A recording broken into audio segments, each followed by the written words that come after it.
예수님께서 예루살렘으로 올라가실 때에 이제 어느 한 마을에 들어가셨습니다. 그런데 그곳에서 나병 환자, 성경엔 나병 환자라고 했어요. 오늘날에는 한센시병, 한센병 환자 이렇게도 말합니다만 오늘 이제 본문에 기록한 대로 나병 환자라고 이제 지칭하겠습니다. 나병 환자 10명을 만나셨습니다. 10명이 함께 만났다는 것은 하나의 군집입니다. 큰 무리죠. 그래서 나병 환자 10명이 움직였다는 것은 시선을 끄는 일이었습니다.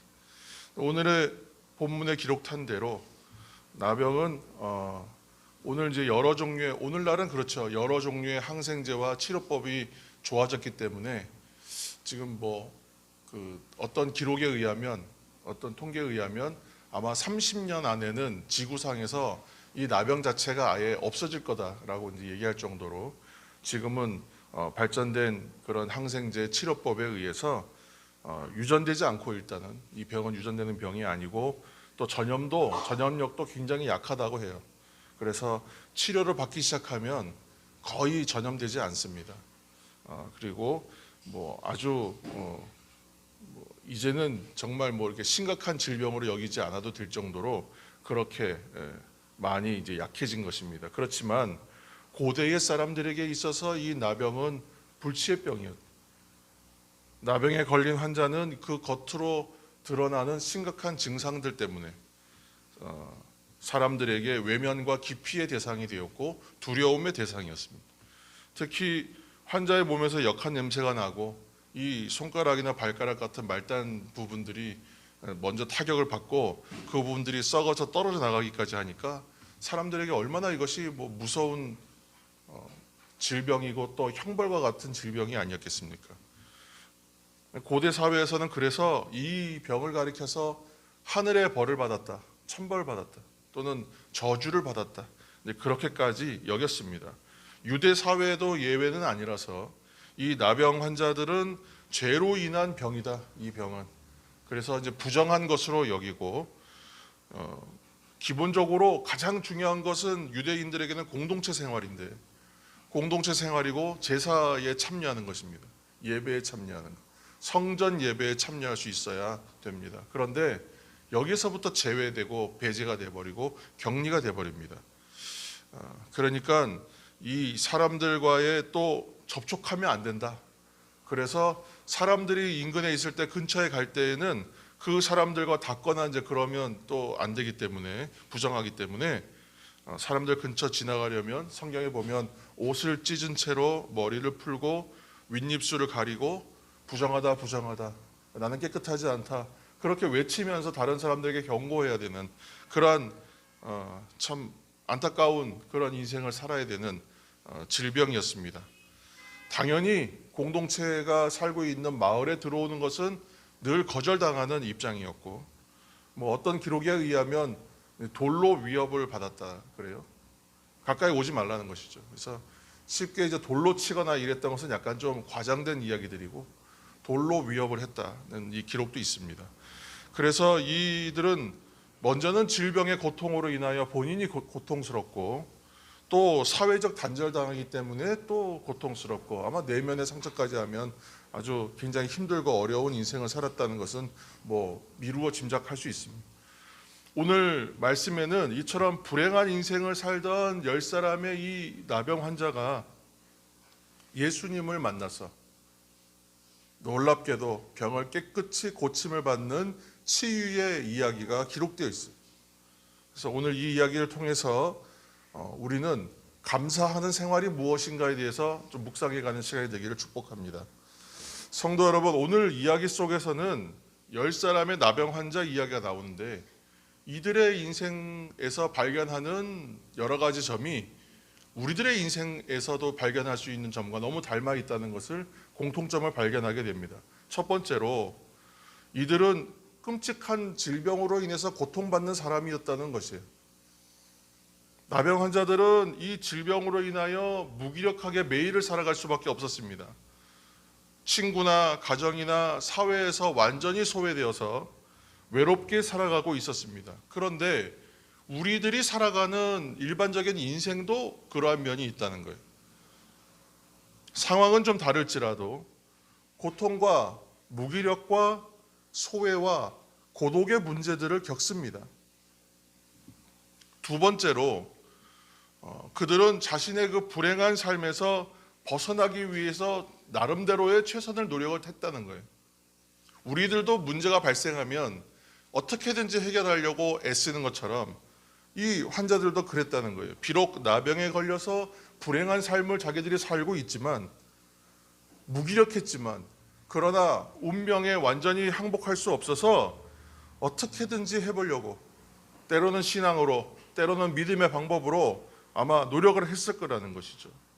그 노력이 무엇이었냐면, 오늘 성경에 나온 대로 예수님께서 오신다는 소문을 들었을 때, 오늘 우리가 예수님이 오신다는 이야기를 듣고 행동했던 몇몇 믿음의 행동을 했던 사람들에 대한 이야기를 우리가 마치 시리즈처럼 나눠가고 있는데, 오늘 바로 이 나병 환자 10사람도 그러한 사람들이었습니다.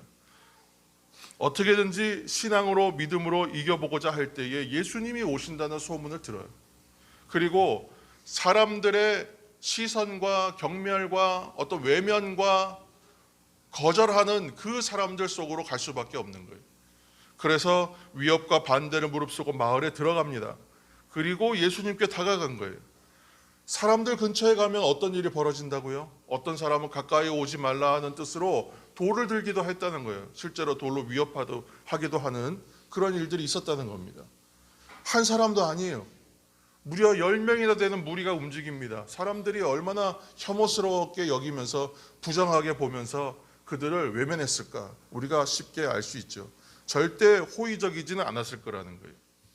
그러면 이 사람들이 10사람이나 되는 사람들이 이동을 한다고 생각해 보십시오. 어떤 일이 벌어졌는지. 아마 혼란이 벌어졌겠죠. 그러나 성도 여러분, 신앙은 어떠한 운명의 장난보다도 더 강한 권능이 있다는 것을 믿으시기를 축복합니다. 믿는 자에게는 결코 능치 못함이 없는 거예요. 거듭 말씀드리지만 우리 개인인 나로서는 쓰러질 수밖에 없고, 나로서는 좌절할 수밖에 없고 실망할 수밖에 없는 것이 우리의 인생이지만, 권능을 가지신 주님께서 내 삶 가운데 계시다면 우리는 나의 이 보잘것없는 삶을 붙들어 주시는 주님으로 인해서 얼마든지 참다운 삶을 살 수 있다는 것입니다. 아무리 넘어졌다 한들, 넘어질 수 있다 그랬잖아요. 그렇지만 넘어질 수 있지만 넘어집니다. 그렇지만 다시 일어설 수 있어요. 왜냐하면 나의 이 보잘것없는 삶을 붙들어 주시는 분이 계시기 때문에 이 일이 가능한 것입니다. 나병 환자들은 그것에 대한 기대감을 가지고 나갔던 것이죠. 세 번째로 나병 환자들은 모두가 지금 말씀드린 것처럼 예수님에 대한 영적 기대감들이 그들에게 있었습니다. 이것이 중요합니다. 그들은 예수님이 자기 동네에 오신다는 소문을 듣고 예수님께 이 문제를 가지고 나아가서 치유받을 수 있지 않겠는가 하는 일말의 기대감들이 있었습니다. 그 영적인 기대감들이 있었기 때문에 그들이 예수님께 나아갈 수 있었던 것입니다. 그리고 예수님을 향해서 그렇게 외쳤어요. 여러분 13절 말씀 한 절 읽겠습니다. 13절 오늘 본문 13절입니다. 소리를 높여 이르되 예수 선생님이여 우리를 불쌍히 여기소서 하거늘 아멘. 주님께 간절히 구한 것이죠. 주님께 관심과 사랑을 요청한 것입니다.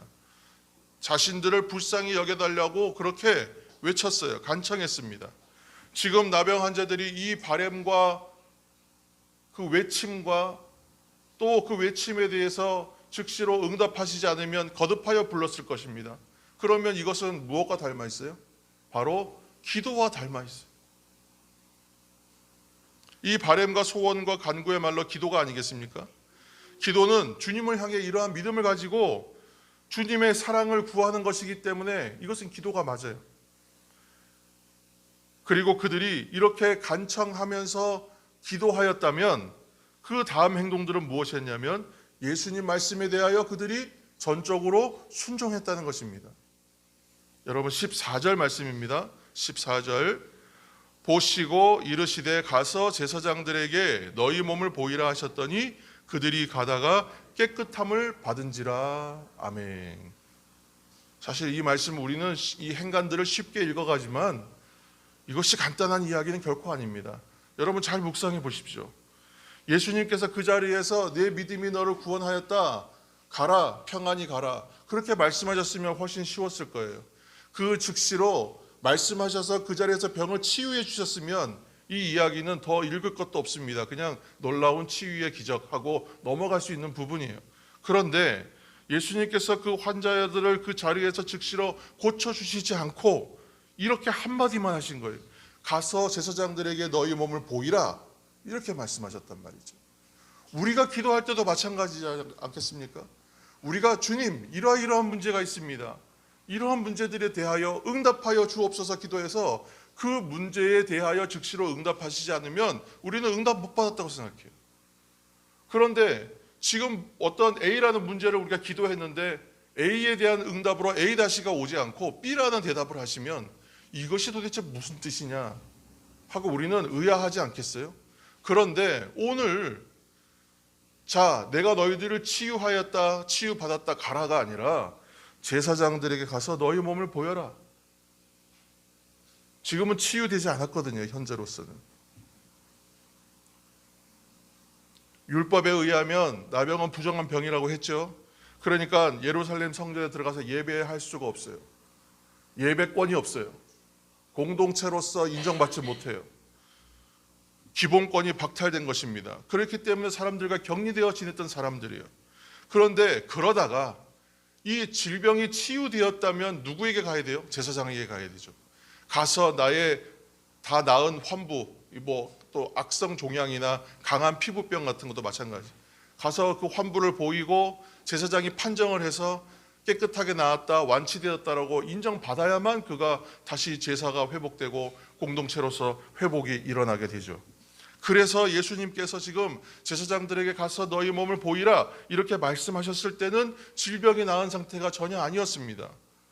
자신들이 10명이 있었다는 얘기는 얼마나 재미있는 이야기예요. 서로를 보았을 거 아니에요. 서로의 모습을 보았는데 달라진 것이 없어요. 아무것도 달라진 것이 없는데 의아하지 않았겠습니까? 그런데 여전히 몸에서는 냄새가 나고 있고 몸에서 염증이 나고 있고 전혀 모습은 달라지지 않았습니다. 그런데도 나은 것이 아닌데도 불구하고 그들이 제사장에게 몸을 보이러 갔다는 것은 되게 놀라운 일입니다. 그러므로 이들에게 믿음과 신앙의 모습들이 그 가운데 있었다라고 생각하게 되는 것입니다. 그렇게 간들 제사장이 만나주기나 하겠습니까? 그런데도 갑니다. 그들은 예수님 말씀에 믿음으로 순종하여 제사장들을 향하여 걸어간 것입니다. 사랑하는 성도 여러분, 때로는 우리의 신앙생활도 그렇습니다. 우리의 신앙생활이 하나님의 말씀이 내 상식과 내 일반적인 이해에는 상충되어 부딪힐 때가 있어요. 우리가 믿는다고 하면서도 과연 그럴 수 있겠는가 하는 생각들이 여러분 들 때가 왜 없겠습니까? 인간적인 생각에는 이것이 비현실적이에요. 이거 비합리적이에요. 불가능한 일이에요. 그런데도 불구하고 그 일을 향해 나가야 될 때가 있다는 거예요. 성도 여러분, 그때에도 이거 안 된다. 이거 틀렸다. 이건 말이 안 된다. 아예 이거는 논리적으로 성립이 안 된다라고 생각하는 일들이 왜 없겠습니까? 그런데 그때에도 내 생각과 내 상식보다 넘어서 계시는 하나님을 생각해야 돼요. 내 생각과 내 상식을 앞세워 주님의 뜻을 판단하기보다는 주님께서 내게 명령하시고 말씀하신다면 주님께서 내게 명령하시고 말씀하신다면 나는 얼마든지 내 생각 내려놓을 수 있다. 주님께서 내게 말씀하시고 내게 주시는 것이라면 나는 얼마든지 받아들일 수 있다. 주님의 뜻을 따를 수 있다. 그러한 모습이 우리에게 필요합니다.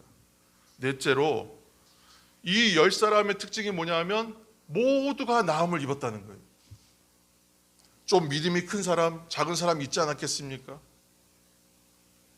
온전하게 받아들이는 사람, 덜 받아들이는 사람 있었을 거예요. 그러나 이 10사람 모두가 치유를 받아요. 10명 모두 나병이 깨끗이 고쳐졌습니다. 말씀에 순종하여 갈 때 이 놀라운 일이 일어났어요. 주님의 말씀에 의지하여 제사장을 향하여 가던 도중에 그 사람들은 각각 놀라운 치유를 경험하게 된 것입니다. 정말로 놀라운 사건이 일어난 거예요. 서로를 바라보면서 아마 깜짝 놀랐을 거예요. 자신의 인생을 평생 짓눌렀던 나병이잖아요. 질병이잖아요. 이 질병으로 인하여 소외되고 외롭고 인간 이하의 때로는 비참한 현실들을 겪고 그러한 수모를 당하면서 살아야 했습니다. 그런데 지금 이 순간 순식간에 그 질병으로부터 노임을 받았다. 깨끗하게 치유를 받은 거예요. 얼마나 감격스러웠겠어요. 얼마나 기뻤을까요? 도저히 믿을 수 없는 이 놀라운 치유의 순간, 이제는 절망과 어둠이 아니라 이 인생이 소망과 빛의 인생으로 변화되는 그런 구원의 감격과 같은 그러한 기쁨을 그들이 체험했을 것입니다. 구원받은 성도의 삶도 너무나 닮아있지 않습니까? 성도된 우리들도 이전에는 치유와 회복을 바라는 이 환자들과 같은 어떻게 보면 영적 환자와 같았어요. 우리 인생에는 돌이킬 수 없는 문제에 붙잡히고 그러한 문제들에 발목 잡혀서 우리가 살아가게 되지 않습니까? 어떻게든 벗어나고 어떻게든 해결하고 이게 어떻게든지 좀 이루어졌으면 좋겠는데 할 수 없고 안 되는 일도 있습니다. 그러나 이러한 문제들을 만났을 때 지금 이 환자들이 그랬던 것처럼 소망의 주님을 찾아서 주님 앞으로 나가요. 예수님이 오신다는 소문을 듣고 모든 어려움과 환경의 장애를 무릅쓰고 나아갔던 그들, 주님의 말씀하신 것에 대하여 순종하여 나아갔던 그들처럼 우리들도 주님께 소망을 두고 주님을 향해서 간절히 외치면서 나아가야 되는 것입니다. 그때 인간의 생각과 능력보다 더 크신 하나님의 능력을 경험하게 될 줄로 믿습니다. 비록 내 생각과 다르고 내 판단과 다르고 내 이해와 내 상식에 반대될지라도 이것이 주님의 뜻이라면 내가 순종하리라. 그렇게 온전히 맡기는 믿음의 순종이야말로 놀라운 기적의 일들을 만나게 되는 통로가 되는 거예요. 그렇게 주님 앞에 믿음의 순종으로 나갈 때에야 변화가 일어납니다. 여러분, 믿음의 순종으로 나아갈 때 변화는 일어난다. 이 사실을 기억하시길 다시 한번 축복합니다. 내가 변화돼야 되는 거예요. 세상은 전쟁과 세상은 지진과 오늘 집사님 기도하신 것처럼 세상엔 그런 혼란스러운 일들이 늘 일어납니다. 그 일을 위해서 기도할 때에 세상이 변화되라고 여러분 기도하시겠습니까? 기도해야죠. 그러나 그 기도에 앞서서 어떤 기도가 나가야 되겠습니까? 내가 변화돼야 되는 것입니다. 내가 변화되지 않으면서 세상을 향하여 변화되라 하면 과연 그 일이 일어나겠습니까? 나를 변화시키시는 하나님께서 그 일도 할 수 있으리라 나를 변화시켜 주옵소서 기도하면 여러분 그때부터 기적은 일어나는 것입니다. 믿음의 순종은 그렇게 시작되는 거예요. 이러한 믿음의 어떻게 보면 증인이요 증거가 오늘 바로 예수님을 만나 고침을 받은 10명의 이 나병 환자들이라고 할 수 있습니다. 그런데 이 사람들의 공통점과 이 사람들의 잘됨은 여기까지였다는 거예요. 병이 낫는 순간까지는 그 사람들은 같은 길을 걸었어요. 같은 체험을 했어요. 그러나 병이 낫고 난 뒤에는 그들은 각각 자기의 길을 가기 시작합니다. 문제가 해결되고 나니까 자기의 길을 가는 거예요. 치유된 10사람 중에 9사람은 고침받은 기쁨에 취하여 그저 자신의 삶으로 돌아간 것에 만족하여 자기 길 가버렸습니다. 그리고 오직 한 사람만이 가다가 다시 돌아와서 주님 앞에 나와서 하나님께 영광을 돌리고 감사의 인사를 드리고 갔다는 거예요. 그리스도를 따를 때도 믿음으로 성도들은 모두가 같이 믿음 생활을 시작하면 같이 믿고 똑같이 믿음이 성장할 것 같아요. 예전에 소그룹반이나 제자 양육반 이렇게 운영하면 7분, 10분 이렇게 모여서 함께 소그룹 할 때도 있습니다. 그러면 똑같이 시작하고 똑같이 나눕니다. 그런데도 똑같이 성장할 것 같은데 그렇지 않다는 거예요. 어느 시점부터 갈라지기 시작해요. 길이 달라지기 시작합니다. 나병 환자들처럼 감사하는 사람과 감사할 줄 모르는 사람으로 갈리는 것처럼 그렇게 갈림길에 서게 돼요. 17장 우리 15절 16절 말씀 함께 읽겠습니다. 그 중에 한 사람이 자기가 나은 것을 보고 큰 소리로 하나님께 영광을 돌리며 돌아와 예수의 발 아래에 엎드려 감사하니 그는 사마리아 사람이라. 아멘. 갈림길에 섰는데 한쪽은 은혜에 대해서 감사하는 길이요, 한쪽은 은혜를 저버리는 길이에요. 우리 옛날에 이게 은혜 저버리는 사람을 배은망덕하다 그랬습니다. 한 사람은 감사하고 한 사람은 감사를 잊었다는 것입니다. 두 길로 나뉘어 버리는 거예요. 옛말에 이런 말이 있죠. 원수는 어디에 새겨요? 돌에 새기고, 은혜는 어디에 새긴다고요? 물에 새긴대요. 물에. 사람들이 어떤 마음이냐면 나에게 해를 주고 손해를 끼친 건 절대 안 잊어버립니다. 내가 손해본 일. 그러나 내가 은혜 받은 일은 쉽게 잊어버린다는 말을 빗대어 한 말입니다. 인생에 감사가 없으면 안 된다는 교훈이죠. 1860년에 있었던 일이랍니다. 미국 미시간 호수에 유람선 한 척이 부딪혀서, 암초에 부딪혀서 침몰해요. 대형 사고였어요. 그런데 이 배 안에 사람들이 다 죽을 위기에 처해 있는데 한 사람이 있었어요. 한 사람의 의인. 이 사람이 대학 수영 선수였어요. 에드워드 스펜서라고 하는 청년이었어요. 이 청년이 수영 선수였기 때문에 그렇게 할 수 있었겠지만 무려 17명을 구조해냅니다. 17명. 당연히 언론에서 이러한 일이 일어나면 대서특필하지 않았겠습니까? 그래서 다른 사람을 구한 그의 영웅적 행동을 그렇게 높이 칭찬하고 그렇게 대서특필했습니다. 자, 오랜 세월이 지났어요. 오랜 세월이 지나서 노인이 된 이 사람에게 다시 질문했어요. 누구가? 그 당시 목숨을 구해준 17명 중에 혹시 몇 분이나 감사했습니까? 모두가 감사했습니까? 질문했다는 거예요. 그때 대답이 어떠냐 하면 딱 한 사람 감사했대요. 딱 한 사람. 그때 어린 소녀였던 한 여인만 감사하고, 그 어린 소녀였던 그 한 사람만 지금까지도 성탄절 크리스마스가 되면 감사 카드와 선물을 보냈다. 매년 잊지 않고. 단 한 사람이었다고 합니다. 우리가 정말 감사해야 한다 하고 감사한다고 살고 있지만 정말 감사하며 사는 것이 쉽지 않다는 얘기예요. 감사하며 살고 있는가 우리는 생각해 보아야 합니다. 우리는 항상 어려운 일에 부딪히면 내가 오직 주님만 따르겠다고 도와주시기를 간청하다가 그렇게 일이 좀 잘 해결되고 풀리고 나면 그 마음이 온데간데 없이 사라지고 감사도 잊어버리는 경험들을 아마 여러분 잘 아실 겁니다. 예수님께 감사하지 않은 오늘 9명의 모습과 같은 모습이 우리들에게도 부끄럽지만 있습니다. 성도 여러분, 하나님이 원하시는 사람은 어떤 큰 업적과 어떤 큰 능력을 행하는 공로 있는 사람들을 원하시는 것이 아니죠. 기적의 주인공도 아닙니다. 하나님께서 기뻐하시는 사람은 감사할 줄 아는 사람.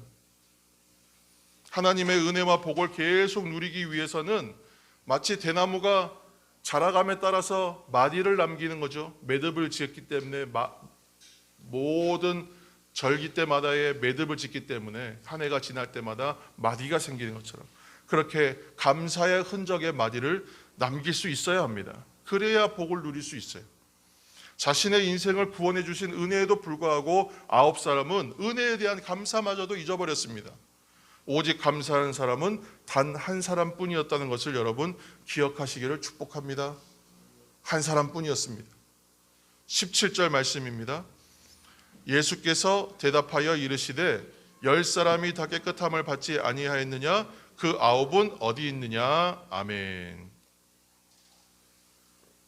나머지 9은 그저 각기 제 갈 길 가버렸습니다.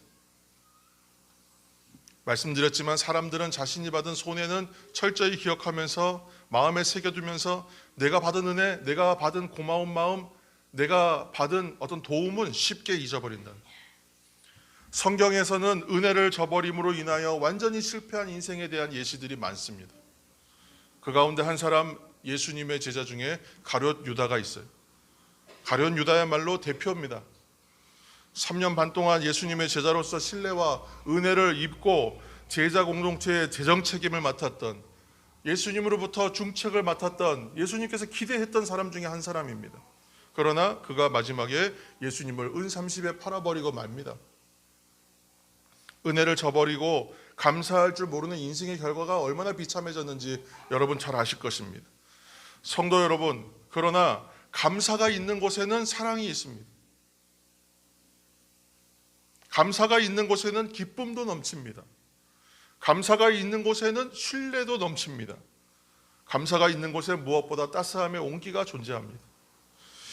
이제 감사의 길을 걸어간 이 사마리아인 모습 가운데서 우리가 발견할 것이 있습니다. 10사람 중에 한 사람이었던 이 사마리아인에게서 모범적인 감사의 태도를 우리가 찾을 수 있어요. 첫 번째로 사마리아인이 잘한 것은 뭐냐면 지체하지 않고 감사했다는 겁니다. 지체하지 않고 감사했다. 자신의 병이 고쳐진 것을 알았을 때 그는 곧장 다시 주님께 돌아와서 예수님께 와서 감사했다는 거죠. 감사는 감동이 올 때 그때 해야 되는 것이죠. 내가 지금 고마운데 감사한데도 감사를 표현하지 않으면 그 감동은 금세 사라집니다. 그런데 그때 감사하면 어떻게 돼요? 그 감동이 더 크게 기억되고 유지됩니다. 그것이 감사의 올바른 자세요, 태도입니다. 내가 지금 병에서 노임을 받고 내 운명이 지금 변화되는, 생명을 살리는 그러한 놀라운 은혜를 입었는데 어떻게 감사하지 않을 수가 있었을까요? 어떻게 감사함을 나중으로 미룰 수가 있었을까요? 삶에 아무리 작은 것이라도 하루하루 생활 중에서 내가 지금 감사하다는 생각이 들면 즉시로 지체하지 말고 감사의 표현을 하시기를 예수님의 이름으로 축원합니다. 만나기 어렵다면 여러분 전화하시면 됩니다. 전화로 하세요. 전화도 힘드시면 문자 하십시오. 카톡도 좋습니다. 그렇게 하는 거예요. 다만 감사는 지체 없이 하시기를 다시 한번 축복합니다. 감사에 대해서 미루지 마십시오. 시편에 이런 말씀이 있어요. 시편 119편 60절. 제가 읽겠습니다. 주의 계명들을 지키기에 신속히 하고 지체하지 아니하였나이다. 아멘. 이 말씀을 기억하시길 축복합니다.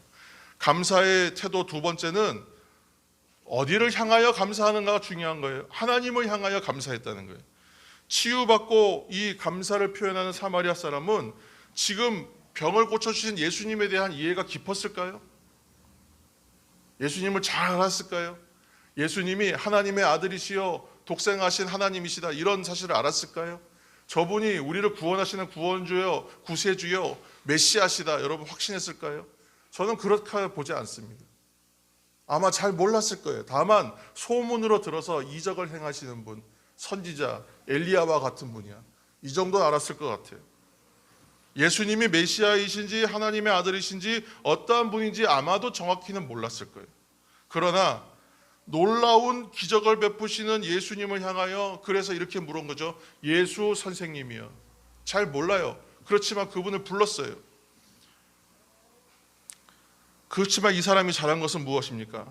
선생님을 통하여 그 예수 선생님, 자기가 잘 모르는 그분을 통하여 자신의 병이 고침을 받고 났을 때 어떻게 행동했는가를 보아야 합니다. 우리 15절, 16절 다시 한번 읽겠습니다. 15절, 16절. 그 중에 한 사람이 자기가 나은 것을 보고 큰 소리로 하나님께 영광을 돌리며 돌아와 예수의 발 아래에 엎드려 감사하니 그는 사마리아 사람이라. 아멘. 그가 행한 동작, 일들을 한번 살펴보시기 바랍니다.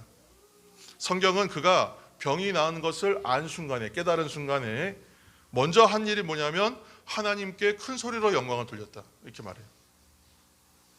무엇을 의미냐면 다른 것은 몰라도요 이렇게는 생각했어요. 하나님께서 저 예수 선생님이란 분을 통하여 나의 병을 고쳐주셨구나. 이 사실은 확실히 알았습니다. 자신의 병을 고침받은 것이 그래서 하나님의 은혜다. 그런 신앙과 믿음이 그에게 있었기 때문에 그가 감사할 수 있었어요. 주일의 성도 여러분, 무엇보다 우리는 독생자신 예수 그리스도를 보내주셔서 우리의 죄를 사하여 주시고 우리를 하나님의 자녀되게 하신 하나님의 그 놀라운 구속의 은총에 대해서 감사하시는 성도들이 되시기를 다시 한번 축복합니다. 다윗이 시편에서 또 이런 고백도 했어요. 시편 116편 12절 제가 읽겠습니다. 내게 주신 모든 은혜를 내가 여호와께 무엇으로 보답할까? 다윗이 가지고 있는 장점이 참 많습니다만 참 이런 것은 너무 잘하는 거예요. 내게 주신 모든 은혜를 내가 여호와께 무엇으로 보답할까?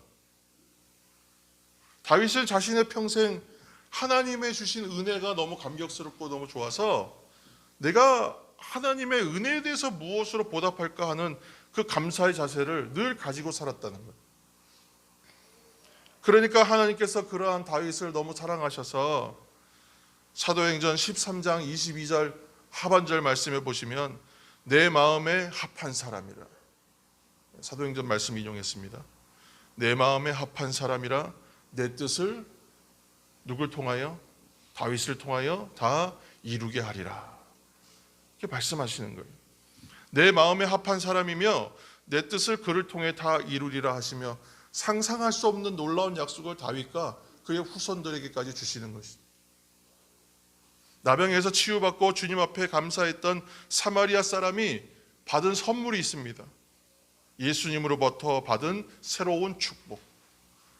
감사할 줄 모르고 떠나간 사람들은 받지 못했던 축복입니다. 나병에서 치유받고 주님 앞에 나온 사마리아 이 사람은 예수님으로부터 새로운 축복을 받았는데 17장 19절 말씀입니다. 함께 읽겠습니다. 그에게 이르시되 일어나 가라 내 믿음이 너를 구원하였느니라 하시더라. 아멘. 할렐루야. 그는 육신의 병만 고침을 받은 것이 아니라 영혼의 구원까지 얻었습니다. 이것이 중요한 것이죠. 자, 마지막으로 감사의 태도 세 번째는 그가 잘한 것은 또 무엇이냐면 엎드려 감사했다. 엎드려 감사했다. 지금 사마리아 사람 예수님께 나와서 예수님 앞에 엎드렸다고 했습니다. 엎드렸다는 말의 원문을 보면 경배한다, 낮춘다, 섬긴다 그런 의미들을 담고 있어요. 예배의 말과 닮아 있습니다. 이때의 감사는 어떻게 되는 것이냐면 우리를 겸손하게 만든다는 거예요. 감사할 수 있는 이유는 내가 한 것이 아니기 때문에 감사하는 것입니다. 고린도전서 15장 10절 말씀을 함께 읽습니다. 고린도전서 15장 10절.